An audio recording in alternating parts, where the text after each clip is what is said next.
여러분, 우리가 즐겨 먹는 음식 중에서 기생충이 가득한 음식이 있다는 사실 알고 계셨나요? 오래전 우리나라는 기생충 감염률이 90%를 넘겼다고 해요.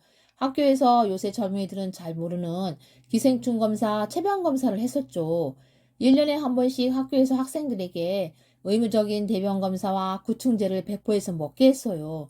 옛날에는 이런 기생충들이 흔했고 감염자가 많아서 국가 정책으로 검사를 한 것입니다. 현재에는 기생충 감염률이 약간은 줄어들었지만 질병관리본부 자료에 따르면 2018년 한 해 동안 기생충 감염증으로 신고된 환자 수가 2,700여 명을 넘는다고 하니 생각보다 꽤 많은데요. 무심코 먹었던 음식 때문에 병원에 실려갈 수 있으니 조심하셔서 드셔야 합니다. 아마 이 사실을 알고 나서는 앞으로 이 음식을 못 드시게 될 수도 있을 것 같아요. 오늘은 우리가 흔히 먹는 음식 중 기생충 감염을 유발하는 음식에 대해서 알아보겠습니다. 알아보기 전에 구독, 좋아요, 알림 설정까지 하셔서 건강을 챙겨가세요. 가끔 구독하시면 돈이 나가는 줄 아는 분이 계시는데 저희 채널을 구독 시 무료이니 걱정하지 않으셔도 됩니다. 생활 건강 정보는 수기TV 끝까지 시청하셔서 좋은 정보 얻어가세요. 요즘 사람들은 기생충 감염이 옛날 일이라고 생각하는데요. 근래에는 의생개선과 구충제 복용 등으로 장내 기생충이 있는 한국인은 거의 없다고 합니다. 하지만 날 것과 같은 음식물을 통한 기생충 감염은 꾸준히 발생하고 있는데요. 질병관리청에 따르면 식품을 통한 국내 기생충 감염률은 2021년 기준 5.2%에 달한다고 합니다. 특히 60대 남성에게서 가장 높은 장내 기생충 감염률 9.2%를 보였고 50대 여성이 그 다음으로 높았고 중년층에서 감염률이 높았다고 해요. 중년의 나이에 건강을 챙겨야 하는데 감염률이 높다고 하니 저 역시 겁이 덜컥 나더라고요. 내 몸속에 영양분을 빨아먹으며 살아가고 있는 기생충이 산다는 건 생각만 해도 끔찍하고 충격적인데요. 오늘은 기생충을 조심해야 하는 음식과 천연 구충제 역할을 하는 음식을 말씀드릴게요. 첫 번째, 소간입니다. 소간은 철분, 엽산, 비타민 A가 풍부해서 빈혈을 예방하고 눈 건강에 도움을 주죠. 생으로 먹는 간은 고소하고 독특한 식감 때문에 인기가 좋아서 곱창집에서 반찬으로 자주 나오고 간식으로도 즐겨 먹는데요. 그러나 생간을 섭취하게 될 경우 개해증으로 실명할 수도 있다는 것 알고 계셨나요?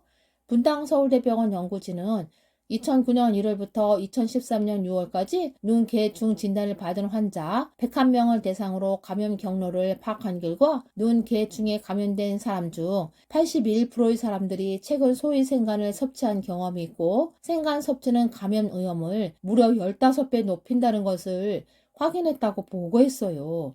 소위 생간을 통해 사람 몸속에 들어온 개충은 장 속에 가만히 있지 않고 이동하는데요. 몸속 여기저기 돌아다니며 이동, 대부분 증상이 없고 시간이 지나면서 유충이 사멸되고 자연 치유되는 것이 보통입니다. 하지만 유충이 눈으로까지 올라가게 되면 눈에 염증을 일으키고 시력에 치명적인 손상을 주어 심하면 실명까지 일으키게 될 수 있다고 해요. 실제 기생충에 감염된 환자가 폐 염증이 생기면 폐암이나 또는 전이암 등의 양성 종양으로 오인할 수도 있어요. 암으로 오인되어 값비싼 영상검사와 조직검사를 받기도 하며 드물지만 항암치료와 수술까지 이르는 경우도 있다고 합니다. 한 TV 프로그램에서는 온몸에 기생충이 번식해 7번의 큰 수술을 받아야만 했던 중년 남성의 사연이 공개되었는데요. 소생간을 몇 점 먹고 눈에 이상을 느껴 안과를 찾았는데 이미 머리와 등 쪽까지 기생충이 번식하고 있었다고 합니다. 심지어 척수를 통해 몸속을 이동하던 기생충이 신경까지 짓누르고 있던 위험천만한 상황이었어요. 결국 전신 마취를 받고 7번의 대수술을 받았다고 합니다. 소간을 먹은 뒤 눈이 침침하거나 몸살 증상이 있다면 병원을 방문해 검사를 받아보는 것이 좋을 것 같아요. 두 번째, 민물고기입니다. 강에서 잡은 민물고기를 익히지 않고 해로 먹으면 간 흡충에 감염될 수 있어요. 간흡충은 간디스토마라고도 불리는데요. 간디스토마의 전국 평균 감염률은 2% 안팎이라고 알려져 있어요. 간흡충은 쓰개집이 내려온 통로인 담건에 기생하면서 여러 가지 병을 유발하는 기생충인데요. 상복부 통증과 설사, 발열, 황달 등과 같은 증상이 나타나면 간흡충 감염을 의심할 필요가 있어요. 이 기생충에 감염되면 담낭염, 당관염, 폐혈증 등을 유발하고 간흡증이 담도로 이동할 경우 담도암 발생 위험을 4.8배 높인다는 학계 보고도 있어요. 세계 보건기구에 의하면 생존율이 매우 낮은 담도암 발생 원인 1위가 바로 이 간헐층이라고 합니다. 최근 국내에서 기생충 감염자 중 63.2%가 담도암의 발병 원인인 간헐층 감염자였는데요. 해충에 감염된 날생선이나 덜 익힌 생선을 먹으면 간헐층 감염 위험이 높아질 수 있어요. 예방을 위해서는 민물고기를 날것으로 먹지 않고 완전히 익혀 먹는 것이 좋아요. 그리고 민물고기를 다루는데 사용한 칼과 도마 등의 주방용품은 반드시 끓는 물에 10초 이상 담궈서 소독하여 사용해야 합니다. 대변 검사나 혈액 검사를 통해 감염 여부를 확인할 수 있으며 프라지관테 성분 구충제로 치료할 수 있어요. 민물고기를 먹고 증상이 있다면 진료를 받고 약물 치료를 빨리 하실 것을 권해드려요. 세 번째는 생선회입니다. 생선회에는 고래해충이 있을 수 있고 먹어서 감염이 되는데요. 고래해충은 고래 등 바다에 사는 포유류의 이장에 기생하는 기생충을 말합니다. 고래해충에 걸리지 않으려면 생선을 날로 먹는 것을 자제하고 자연산 화로 또는 신선한 상태인 어류는 내장을 신속하게 제거해야 해요. 신선하지 않거나 손질을 잘못한 자연산 회를 먹으면 사람도 고래증에 감염되어 다양한 증상이 나타날 수 있어요. 생선회를 먹고 몇 시간 뒤에 극심한 복통을 느끼거나 구토, 고열과 같은 증상이 있다면 고래충 감염을 의심해야 합니다. 간혹 출혈과 설사 증상을 볼 때도 있으니 의심 증상이 있다면 바로 진료를 받으세요. 문제는 고래충은 구충제를 먹어도 예방할 수 없다고 하는데요. 고래충에 감염되면 의염이나 장폐색, 심하면 쇼크사까지 유발할 수 있어요. 보통 내시경으로 치료하는데 시기가 늦어지면 개복수술까지 받아야 합니다. 그래서 감염되지 않으려면 60도 이상의 온도로 1분 이상 가열해 주세요. 체내 기생충을 제거할 수 있는 천연 구충제 음식을 추천해 드릴게요. 구충제를 챙겨 드시면서 천연 구충제 음식으로 섭취해 보시는 것도 좋습니다. 우리가 평소에 즐겨 먹는 음식이 천연 구충제 역할을 하는데요. 바로 호박씨입니다.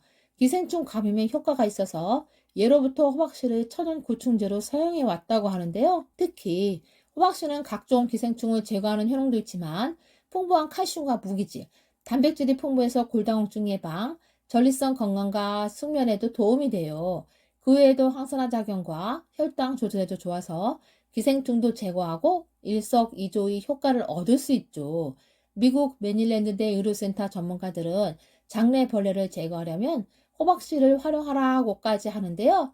그렇다면 호박씨 어떤 성분이 몸속에 살고 있는 기생충을 제거하는 효능이 있을까요? 호박씨에 함유된 코크로비타신이라는 화합물이 기생충을 마비시키는 항기생충 효능 때문인데요. 코크로비타신 성분은 장벽에 붙는 것을 방지해 몸에서 제거하는 작용으로 기생충을 없애는 효과가 있어요. 그런데 너무 많이 섭취하면 신장에 무리가 올 수 있어서 조심하셔야 해요. 호박씨 하루 권장 섭취량 25g을 넘지 않게 드셔야 합니다. 또한 마늘도 기생충을 예방하는 천연 구충제인데요. 마늘즙은 알리신이라는 성분이 함유되어 있어 세균에 대한 항균 작용을 하기 때문에 기생충 제거에 특히나 효과가 있어요. 마늘은 세계적으로 많이 쓰이는 향신료로서 미국 타임즈가 선정한 10대 건강식품이기도 하죠. 시대가 바뀌고 생활습관과 식습관이 변하면서 기생충 감염 위험은 크게 줄었지만 이렇게 우리가 별미로 즐기는 음식들이 우리 건강을 위험에 빠뜨리고 기생충을 옮길 수 있다고 생각을 하니 정말 무서운데요. 평소 이 음식들을 자주 섭취하셨던 분들이라면 소중한 건강을 잃으실 수 있으니 주의하시고 만약 증상이 있을 경우 가까운 병원에서 검사를 받으시기 바랍니다. 오늘은 기생충을 조심하는 음식에 대해서 알아봤는데요. 살아가는 데 있어 무엇보다도 건강이 참 중요합니다. 저도 나이를 먹어가면서 가장 관심이 가는 것이 건강이더라고요. 앞으로 건강한 120세 시대를 위해서 도움되는 정보를 많이 전해드리겠습니다. 오늘 영상이 도움이 되셨다면 구독과 좋아요는 물론이 눌러주시고 소중한 분들에게 이 영상을 공유해주세요. 오늘도 건강한 하루 되세요.